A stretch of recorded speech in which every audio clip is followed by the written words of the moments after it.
I signed with a hospital pen that smelled faintly of disinfectant. Dr. Morell watched me over the rims of his thick lenses, then adjusted them with one finger like he was lining me up.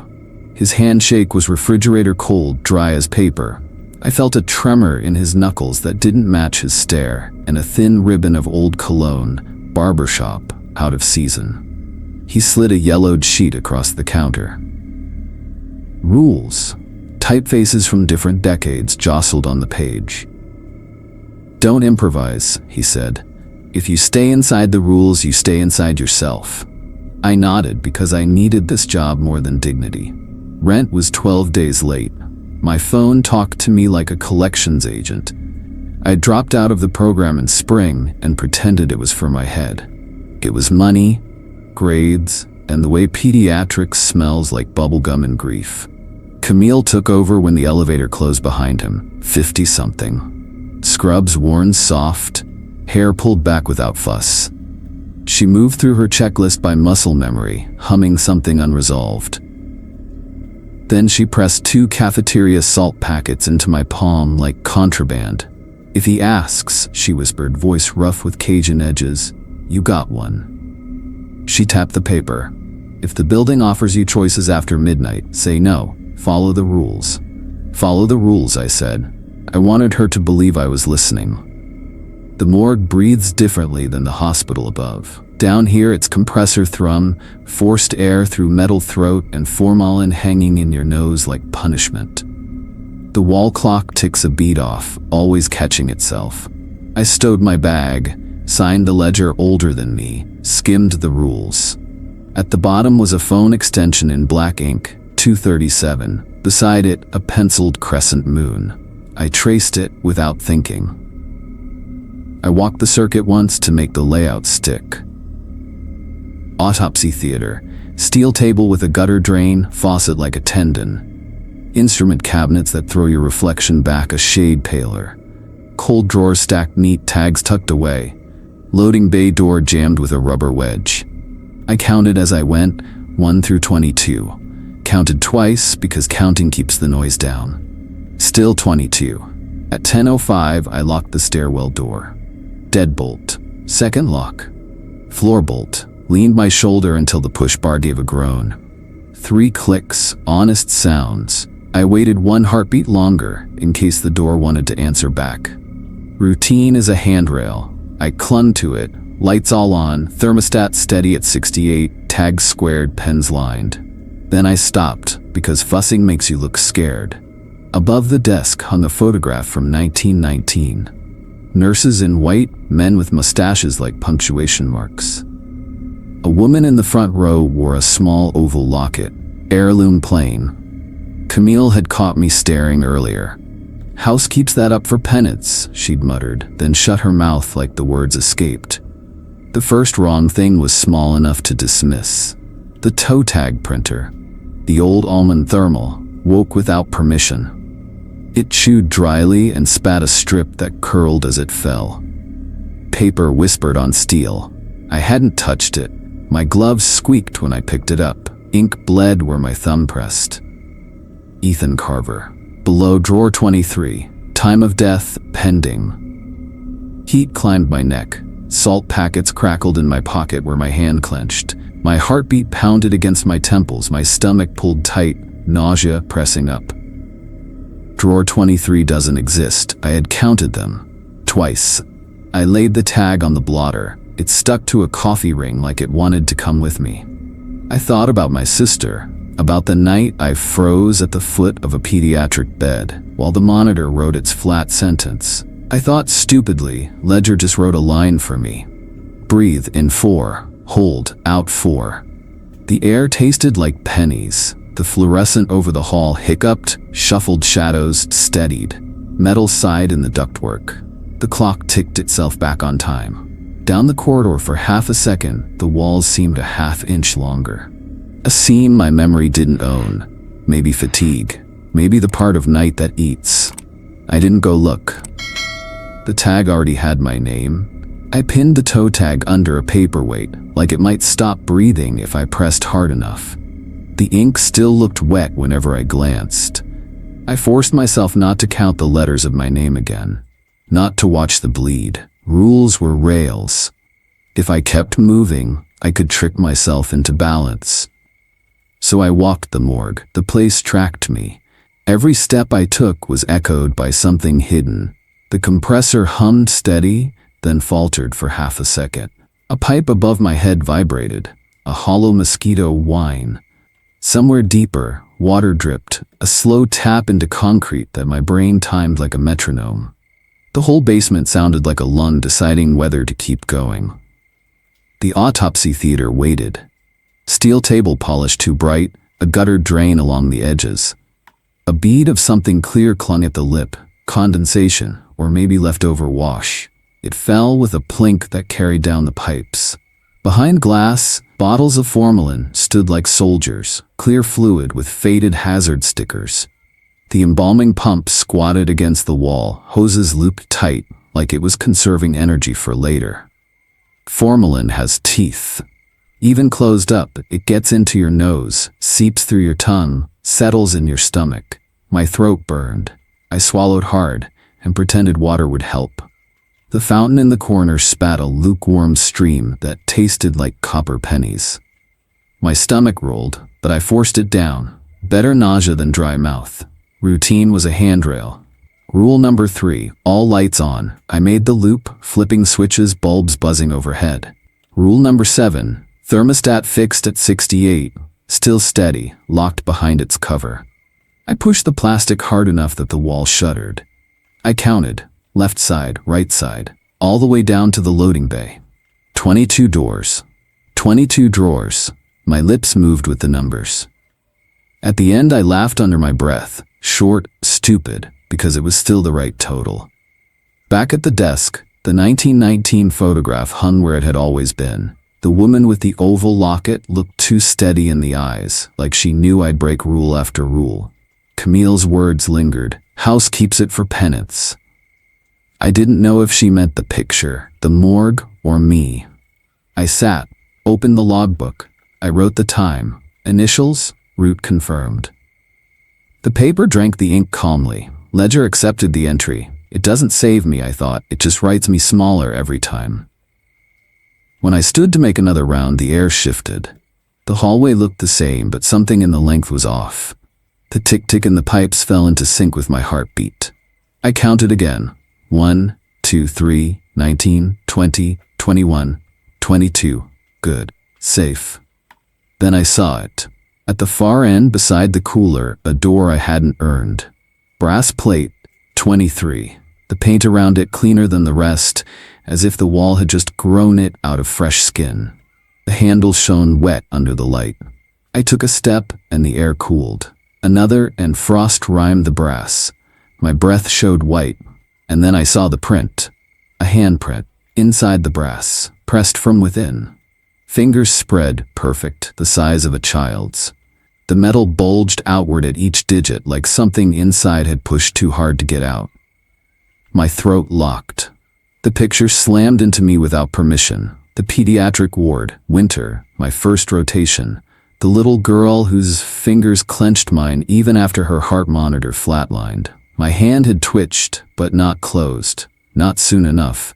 And I was watching her slip, while alarms screamed, while the charge nurse said my name twice. The brass in front of me wore her size. Every part of me wanted to touch it, to prove it was cold metal, not memory. Rules said nothing about new doors. My pocket burned with salt packets, like they knew the list had left this part out. I lifted a finger. The chill reached me before I made contact. Sharp, stinging. I pressed anyway. Cold fire raced up my arm. My skin stuck, then tore free with a tacky sound. A bead of blood bright against white frost. I jerked back, clutching my hand, breath chopping out in steam. Salt packets crinkled under my fist. My pulse hammered my temples until spots swam. I stumbled back toward the desk, whispering numbers like prayer. 22, 22, 22. Behind me, the new mouth in the wall waited with its brass teeth. I sat hard at the desk, wrote the time again in the logbook just to leave a mark. Ledger took it down neat and quiet. I looked at the paperweight. The tag with my name lay smug beneath it, black letters untouched by frost or blood. Drawer 23. Already mine. The tag under the paperweight didn't move, but I felt it watching me. My hand throbbed where the brass handle had burned me. I'd wrapped it in gauze from the autopsy kit, but blood kept seeping through. Every beat in my temples said, Drawer 23. At 12:12, the desk phone rang. The old beige handset jolted me upright. Its ring was harsh, mechanical, like a throat clearing. 1, 2. I picked up. The rule said third ring. I knew it. My brain screamed it even as my hand moved, faster than thought, faster than caution. Hello? My voice cracked. Silence. Then a breath wet and close. And then French whispered with broken glass in the throat. Petite sœur, doors bien. The nursery rhyme. My sister used to hum it wrong when we were kids, half English, half nonsense. Hearing it now ripped the air out of me. The whisper grew sharper, vowels twisting until they weren't words anymore, just a knife dragged over metal. My ear burned, my nose flooded, hot, sharp. Blood dripped fast, staining my glove, spotting the ledger. I dropped the phone. It swung on its cord, still hissing in that ruined French. The logbook shifted. The page turned without hands. My pen rolled, stopped against the margin. And then in neat typewriter black, words appeared where the paper had been blank. Lily Morell, age 8, drawer 24. My chest locked. The blood from my nose smeared across the entry when I touched it, but the letters stayed clear, as if the ink refused to blur. The air changed. Sweet at first, jasmine.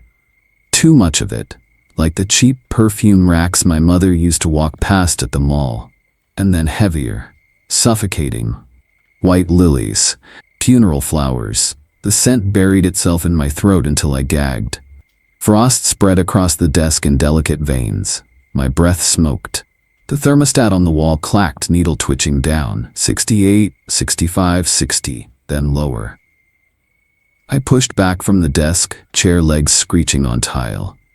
My blood spattered the floor in little red blossoms. Across the room, the cold drawers shuddered. Condensation slicked the stainless steel, clouds of breath rolling off metal. I could see handprints forming from the inside, pale circles in the frost. One small, 5-finger spread, another larger, pressing next to it. The pipe above groaned, releasing a whistle like a tea kettle. Water dripped from somewhere near the cooler, each drop freezing before it landed. I grabbed the salt packets in my pocket, tore one with my teeth, scattered the grains across the desk. They stuck in the frost, tiny white scars against the ice. My hand shook so bad half the salt fell to the floor. The phone clicked once, then went dead. The dial tone never returned. Silence pressed in, the kind that isn't empty but full, like something waiting just past your hearing. I tried to breathe steady, in 4, hold, out 4. But each exhale smoked, each inhale stabbed like glass. My gloves were sticky with blood, my throat raw with lilies. I looked back at the logbook. The new entry sat there, calm, undeniable. Lily Morell, 8 years old, drawer 24. I whispered her name before I knew I'd said it. My voice cracked against the cold. The desk light flickered, the frost thickened, and across the nearest drawer, fog bloomed into a single word drawn by invisible breath. Soon. The frost had not melted when I forced myself up from the desk. The word soon stayed etched on the drawer like a threat waiting for a clock to catch up. My nose had stopped bleeding, but the taste of iron clung to my throat. My gauze-wrapped hand throbbed every time I flexed my fingers. At 1:15, rule number 4 demanded another round. Count, confirm, pretend the numbers kept me alive.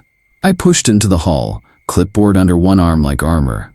The fluorescent tubes above buzzed low, some dimmer than before, throwing shadows that stretched too far. The morgue smelled thick of lilies now, funeral home scent, heavy and sweet enough to choke. Under it was rust, old wet iron, as if the pipes themselves were bleeding. I counted aloud to hear a voice in the air. 19, 20, 21, 22, and then 23. Another step, Another door. 24. I froze. My heart miscounted. I turned back. I hadn't slipped. The numbers were right. The morgue had grown one more mouth while I sat watching Frost write words. Drawer number 24 was low, barely knee-high, wedged under the stairwell like a tumor in the wall. Its brass plate gleamed with fresh engraving. The handle was narrow, made for a small grip. I bent, knees popping in the cold. My gloved hand brushed the floor and came up damp. A thin line of water bled from under the new drawer, trailing away across tile. The drip echoed in the silence, plink, plink, like a slow heartbeat. I wanted to step back to write it off, but then I heard it. A sound no one should hear in this place. Crying. Faint, muffled, childlike. The kind of sobbing that comes in hiccups, breaths caught halfway. It came from the dark slit around the drawer. My chest locked. The picture came back uninvited. The pediatric ward. A girl whose chest stopped rising while my hands hovered.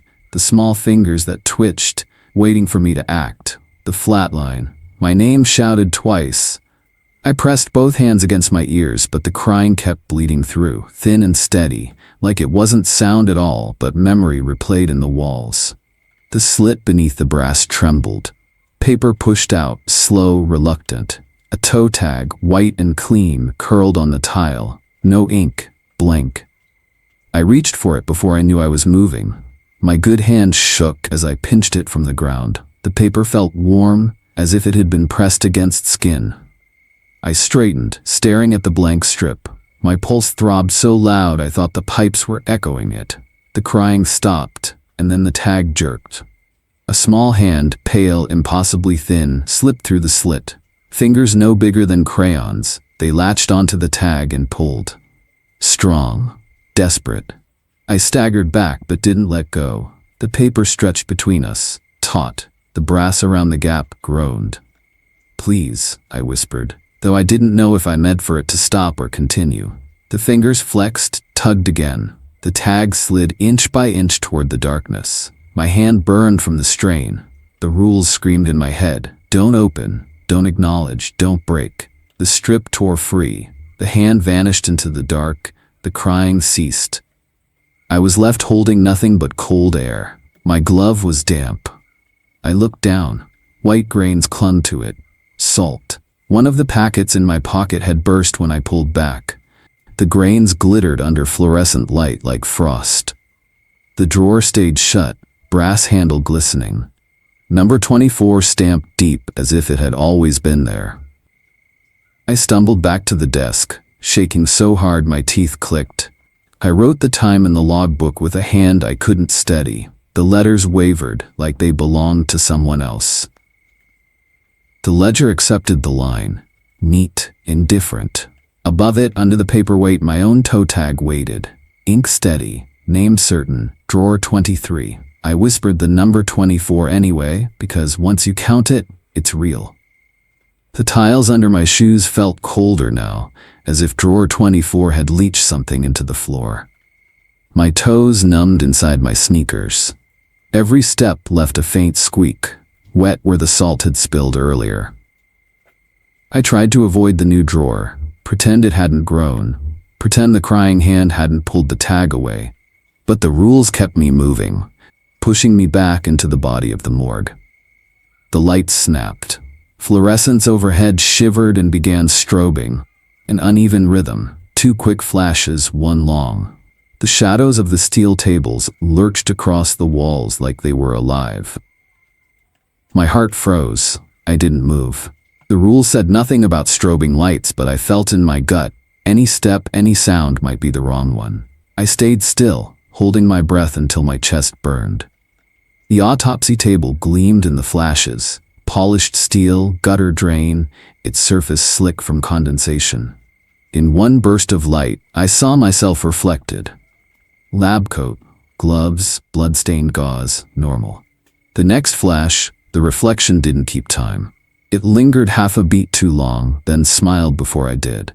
I swallowed hard, throat clicking. My own face stared back, but the eyes were solid black, lids too wide, and the mouth opened in a grin I couldn't feel on my own lips. Another flash. Still grinning. The shoulders of the reflection rolled forward like it was trying to climb out. I felt pressure in my ears the same way altitude crushes you in a plane. Then ringing, then silence that was worse. My vision wavered. Warmth ran down my lip. Nose again.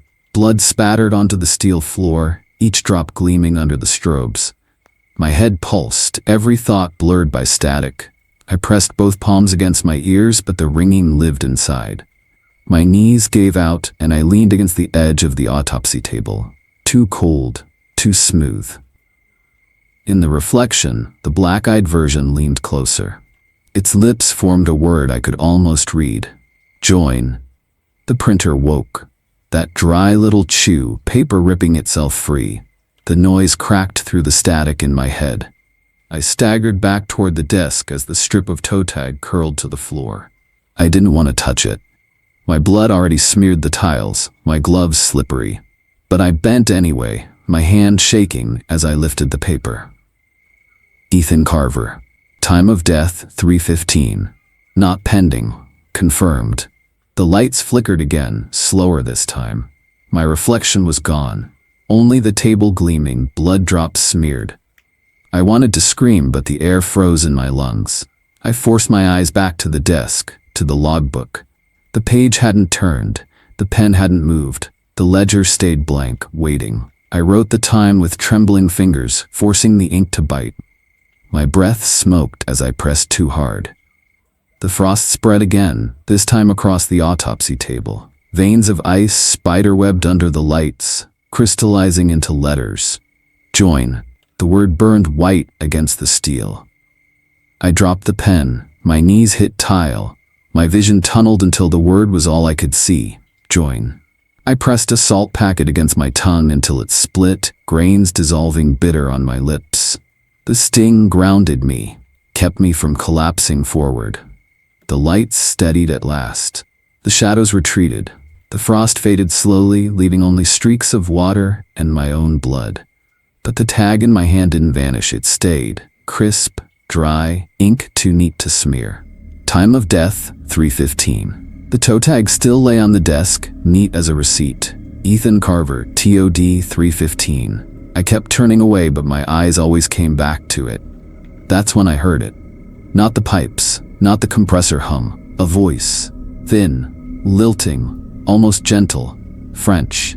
A lullaby riding the vents, too clear to be the building, too warped to be human. Elle a perdu son cœur. She has lost her heart. The words looped, each time dragging slower, like the singer was drowning between syllables. I shoved earbuds in, blasting static from the old radio in the staff locker. White hiss. It didn't help. The song climbed over it, braided through. My ears ached. Blood dripped again from my nose, soaking into my collar.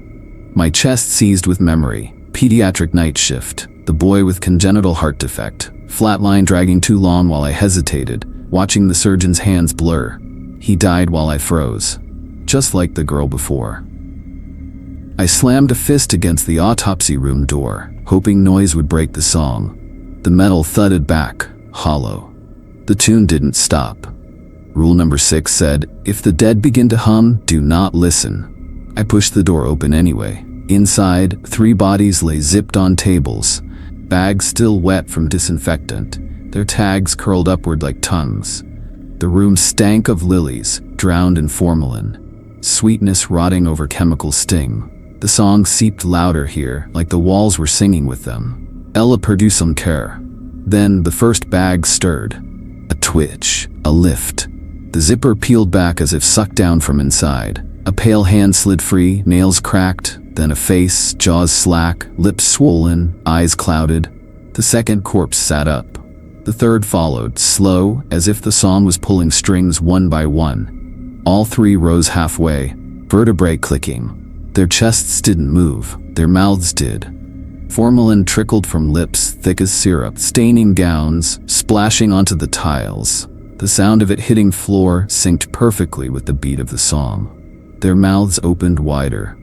Lullaby words crawled out, French breaking into English now, voices overlapping. She has lost her heart. She has lost her heart. I pressed my palms to my ears, but it leaked straight into my skull. My head rattled like it was hollow. My teeth ached.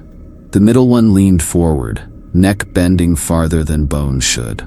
Its lips split at the corners, formalin spraying as it whispered directly at me. "She wakes because of you." The other two joined in, mouths gaping, the words tearing raw. "She wakes because of you. She wakes because of you." Formalin poured down their jaws, running in black trails across their chests, pooling at their feet. On the floor, the liquid spread, crawling into shapes.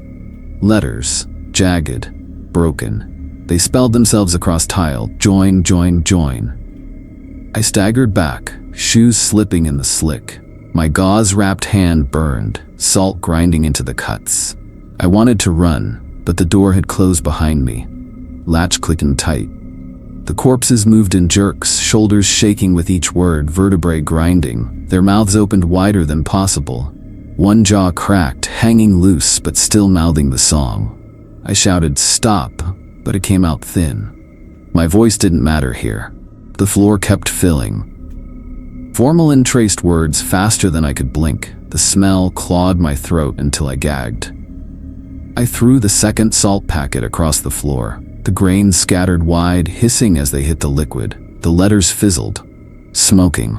For a second, the corpses froze. The song stuttered. Their jaws clicked closed. And then, together, they turned their heads toward me.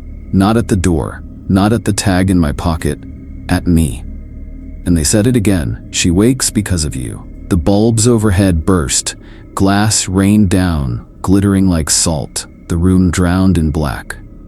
The blackout didn't last. A new sound split the dark. An alarm, sharp and shrill. Red strobes kicked alive overhead, painting the morgue in pulses. Cooler door ajar. The words scrolled across the panel screen, repeating every 3 seconds.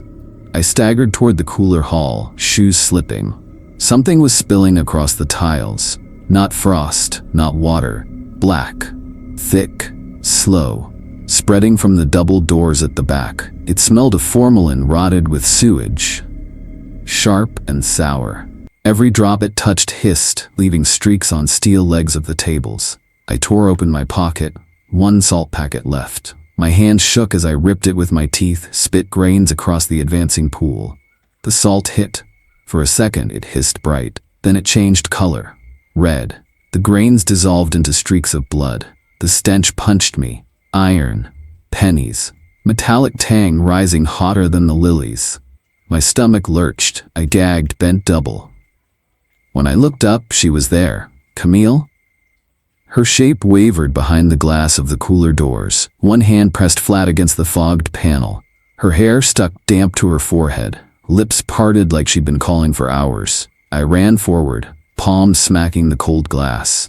"Camille?" My voice cracked. She didn't open the door, didn't move. Just looked at me with wide, wet eyes, then lowered her chin. That's when I saw it. Her necklace. The silver chain she always fiddled with during breaks, hung snapped, ends dangling. No pendant, just a severed loop. The skin of her throat was raw where it had cut. She raised her hand as if to point, fingers trembling, almost spelling something in the condensation. I pressed my forehead to the glass. "Say it, please." Her lips moved, but no sound carried. Just the alarm blaring, the drip of black water, my pulse in my ears. Then she shook her head. A tiny, final gesture. Her shape blurred, dissolved like breath on glass. Gone. The alarm stopped. The red lights froze. The printer woke. That dry chewing sound made my knees buckle. Paper curled onto the desk, sliding neat into view. My throat closed as I picked it up, hands wet from the black water. Camille Boudreau, drawer 19, 245. Ink black, paper soaked. It bled red across my gloves as though the tag itself carried her blood. The heat startled me. Not cold like every tag before. Warm, almost fevered. I dropped it, but it stuck to my palm, glued by the wet. I peeled it off, gagging. The stain clung to my skin, spreading across my wrist. The cooler doors shut with a slam. No shape behind them now, just fog settling, handprint fading. I staggered back to the desk, dropped the tag on the logbook.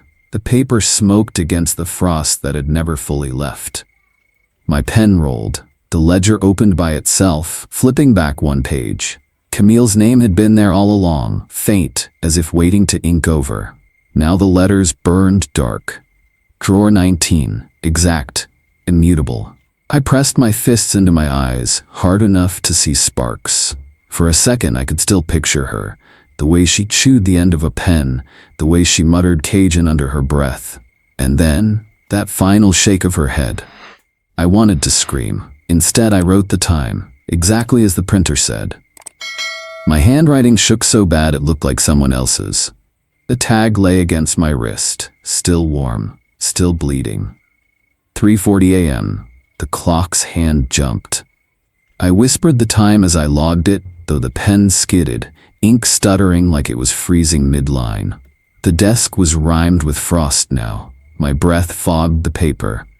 The morgue compressors throbbed in the walls, slower than normal, like engines struggling in ice. Every exhale came back to me from the vents, doubled, as though something down there was breathing in sync. Rule number 8 said, count every door again at 3:40. If you miscount, the ledger will.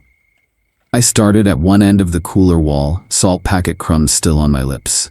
Drawer 1, 2, 3. I whispered each number into the frost air. The tally kept me tethered. 21, 22. I held my breath before I looked. Drawer 23.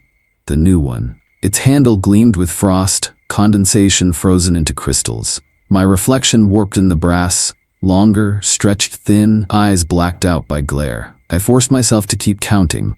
Drawer 24 crouched under the stair, the one I shouldn't see. I whispered it anyway. 24. The number shivered from my mouth. Back at the desk, the logbook page had already filled itself. Line by line, 3:40, drawer 23 waiting. The air dropped 10 more degrees. My gloves squealed as I gripped the autopsy table to steady myself. That's when I felt it.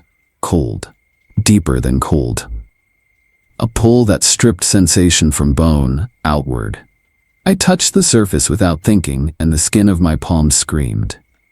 It burned white. I yanked my hand back, but flesh clung, ripping free in a smear of blood on ice. The blisters swelled instantly, clear fluid freezing into little domes.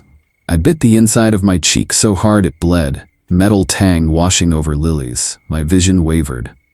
The table gleamed like a mirror now. The frost smoothed itself into a perfect sheet of glass. And in it, not me standing, me lying down. Drawer 23 opened wide, my body slid in, eyes staring at nothing. My lips moved, silent, over and over. 22, 22, 22. I staggered back, shaking my head, whispering it wrong, desperate. No, I counted. 24. I said 24. The reflection body didn't stop. Its mouth kept moving, slower, like it was reciting a prayer. 22.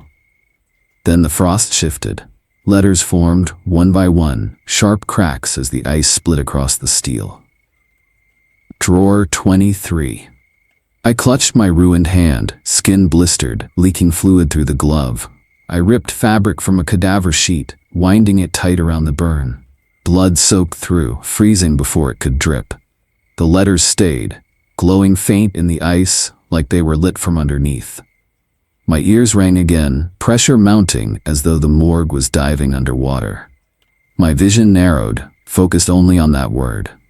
Drawer 23, mine. I tried to move back to the desk, but my knees buckled. The tag from Camille slid to the floor, blood wet, and stuck itself to my shoe.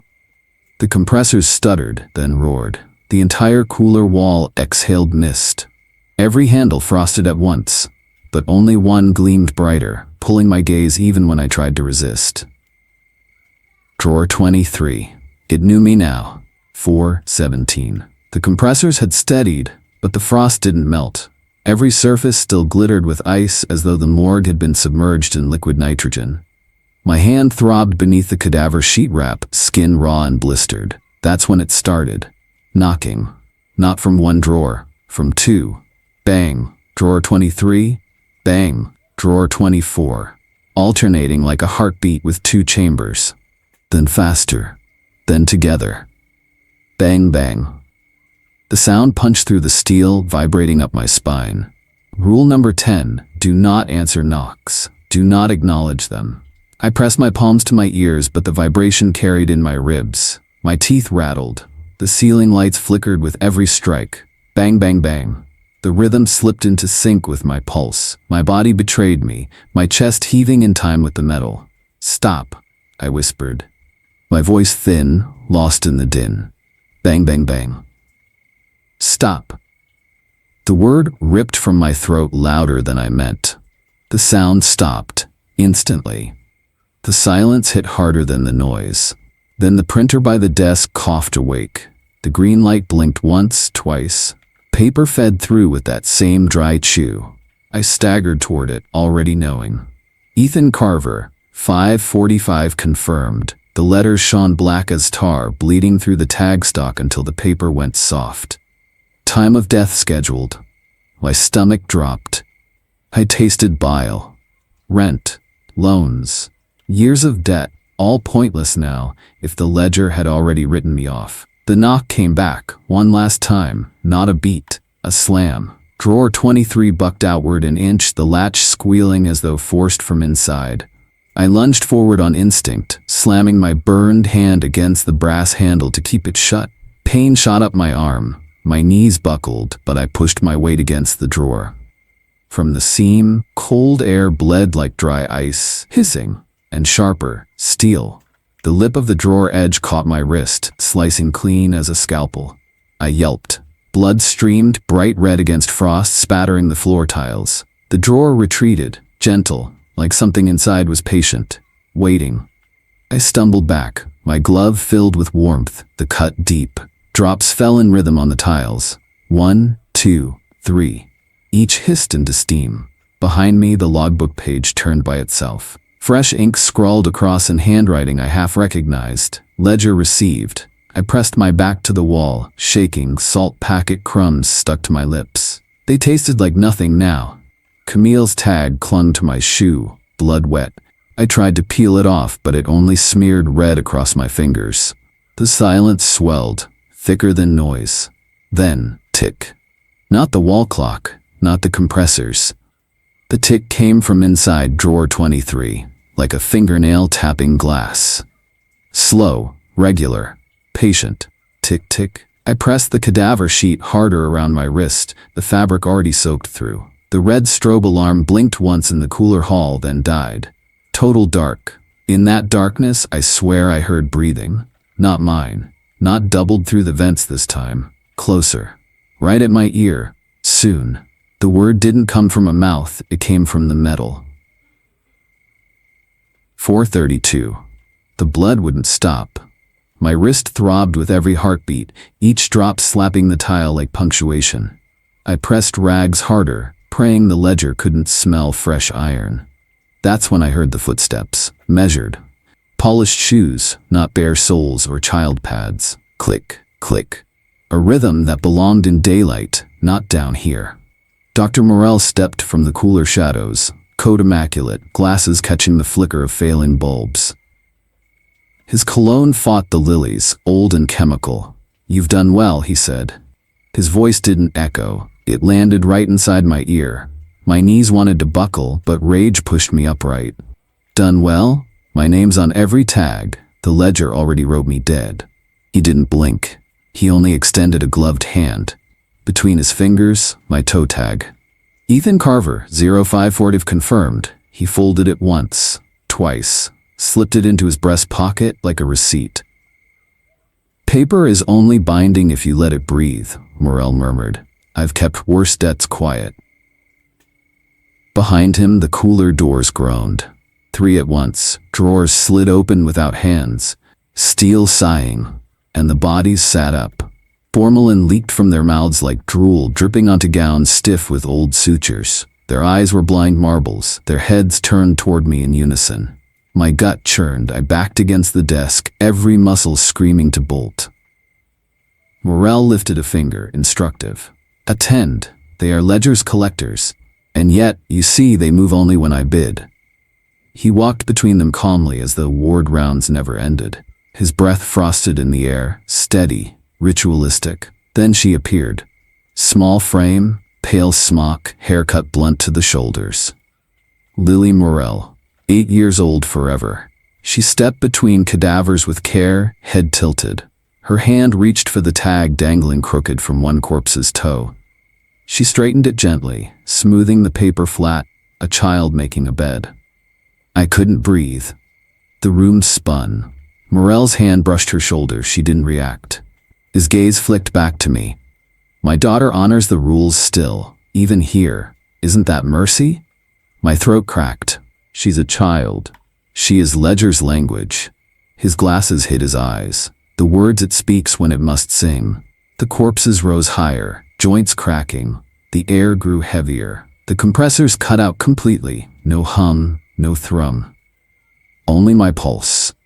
Lily finally looked at me. Her irises were cloudy, filmed with frost. She raised one finger to her lips, then leaned close, as though sharing a secret across a classroom desk. Break her heart before it breaks you. The whisper fogged my cheek, hot though the morgue was freezing. Something glinted at Morell's collar when he straightened. Silver, catching the last flicker of light. The chain ran under his shirt, a locket half hidden, but alive with a pulse of its own. Every drawer shuddered in reply. Handles rattled, slamming against their brass housings. The floor heaved like breath. Cold wind pulled inward, a collective inhalation from steel mouths. The corpse's lips parted, no sound, only suction. As if the entire morgue wanted to draw me inside. My bandaged hands split wetly, my knees locked, rooted to tiles slick with blood. Morell's smile flickered thin. See? Ledger remembers. But remember this, Ethan. Every debt has a collector. Sometimes the debtor, sometimes the heir. The drawers snapped wider. Metal screamed. The air tugged harder, claws of frost latching onto my skin. I clung to the desk, but my reflection in the steel legs no longer mirrored me. It showed me, folded already inside drawer 23. Toe tag straight, eyes closed neat. Lily's whisper still hung in my ear, colder now. Break her heart. I knew whose heart she meant. The silver pulse at Morell's throat beat once, twice. Then every handle on the cooler wall clicked open in perfect sync. The morgue inhaled. The locket slipped from Morell's pocket like it had been waiting. It struck the tile once, sharp as a gavel, and rolled until it stopped by my boot. Silver, cracked, still breathing. I swear I saw the chain twitch. The wall behind the autopsy table swelled. The steel skin ballooning outward in slow, horrible pulses. Each swell matched the beat in my wrist where the drawer had cut me. The whole morgue had lungs. Morell lifted both hands, muttering Latin that came out shredded. His cologne had drowned under lilies and rot. Sweat ran down the lenses of his glasses. His voice, always calm, broke like wet paper. Dominant custodi, the wall split. Not clean. Rips opened between seams of steel, and something inside dragged its nails down the bone of the building. Sparks bit the floor. Hands, dozens, white and skinless, shoved through, nails long, clicking like scalpels against tile. Their reach found Morell first. He shoved back with his forearms, still chanting, but one claw tore his sleeve, another hooked his jaw. He screamed, not priestly, not professional, just a man getting dragged. His glasses hit the floor cracking, then his teeth followed. I pressed to the wall opposite, ribs sawing. Lily stood between us. She hadn't moved when the drawers all opened. She hadn't flinched when the corpses breathed. She just looked at me, hair slick with frost, bare feet leaving no print. The locket stopped twitching. The chain coiled like a worm dying. A fissure crept across the silver face, spiderwebbing. Inside, dark liquid beaded out, thick as ink, crawling toward my shoe. Morell vanished waist-deep into the wall, ribs cracking as if each one was snapped off to fit him through. His arms bent the wrong way, his Latin cut into wet gargles. His last look wasn't holy or proud, it was wild, animal, begging. Then the steel closed over him like gums sealing around food. Silence came sharp. Then the wall breathed in again, swelling. More faces pressed into it, dozens, maybe hundreds. Outlines pushing at the thin veil, cheeks, sockets, lips working like drowned men. Their eyes were sealed, but their mouths stretched, murmuring with no air. Camille was there, her hair netted back, eyes stitched shut. The boy from pediatrics, I recognized his teeth, his scar. And Lily, no, Lily stood outside, but her face was also inside, doubled, screaming in a silent "oh." I dropped to my knees, my logbook slid open on the tile, pages whipping in a wind that didn't exist. Names bled across the margins, black ink etching deeper, even into the paper fibers. Mine led every line. The locket bumped my boot again, this time on its own. "Now," Lily said. Her voice didn't echo, it bypassed the room and landed straight in my chest. In the cavity I thought was still mine. I picked the locket up. It was cold, colder than frost, colder than the metal drawer that had blistered my hand. The crack widened. A low hum filled my skull like a heart trying to restart after flatline. Behind Lily, the wall convulsed. Nails scraped down in cords. The smell of embalming fluid turned sweet sick. Honey mixed with rot. Steel flexed like wet fabric, and the faces in it pressed so close their cheeks tore open, showing gums. "Now," she repeated, sharper. The hum in the locket synced with my pulse. The fracture spidered. I saw what was inside. Not a picture, not a charm. A black heart, shriveled, beating in liquid formalin. It pulsed once against my thumb. My cut split wider. Blood ran down the chain, and the heart inside throbbed, sucking it. I thought of my sister in pediatrics, her voice fumbling the French lullaby, eyes rolling when the monitor flatlined. I thought of Lily's hand fixing the toe tag earlier, neat, delicate. I thought of rent, debt, everything I thought mattered, and how little paper really weighed against this. The wall groaned forward, the morgue contracting like one lung, a seam split, a face peeled open where Morel had gone through, grinning without skin. The voices inside finally found breath. They whispered as one, "Join." The locket's crack split clean through. Light or liquid poured out, staining my palm black. Lily's eyes locked on mine, her mouth barely moved. The locket pulsed in my hand like it had stolen my heartbeat. Silver cracked wider, splitting with the sound of wet cartilage. Cold bled through my gloves, climbed into my bones. The wall behind the autopsy table ballooned again. No longer lungs, but a ribcage breaking open. Steel warped, hinges screamed, from within she came. The lady. Not Lily. Not Camille. Not Morel. Not anyone human. She wore pieces of all of them. Faces stitched and sliding, eyes overlapping like film reels. Hair in wet ropes, teeth not set in gums but in steel seams. Her skin wasn't flesh, just formalin-soaked gauze, dripping black, dripping endless. Drawers banged open one by one, metal on metal, a roll call of the morgue. Toe tags ripped loose, fluttering up like moths, white wings filling the air. Some brushed my face, ink bled into my cheek. My name was on all of them. The logbook flipped itself open on the desk. Pages whipped until they bled clean. The ledger wrote me again. Ethan Carver, 2205. My beginning was also my end. I staggered back, locket pressed to my palm. It cut now, edge sharp.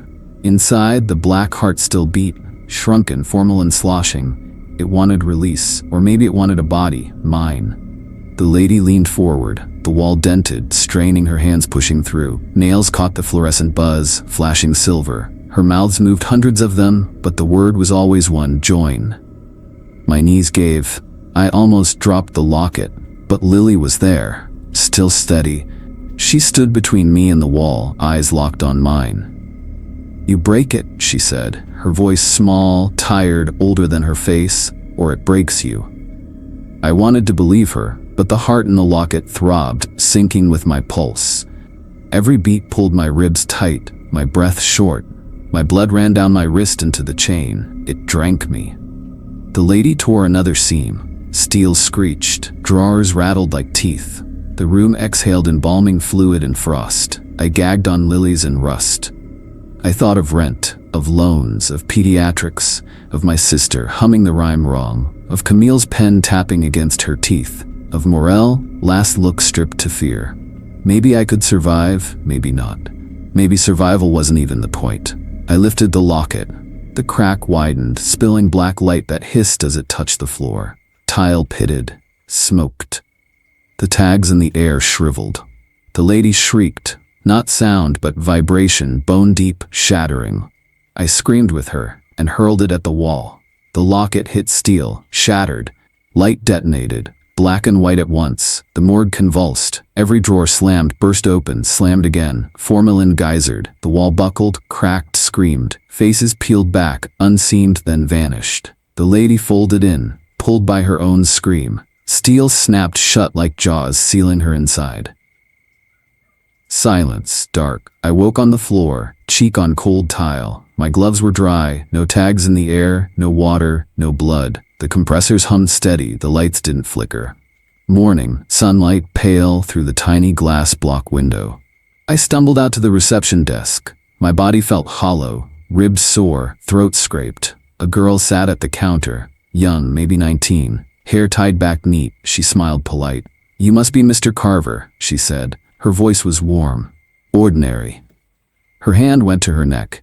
The locket was there, whole, silver polished, pulse hidden. I froze. The logbook on her desk flipped a page on its own.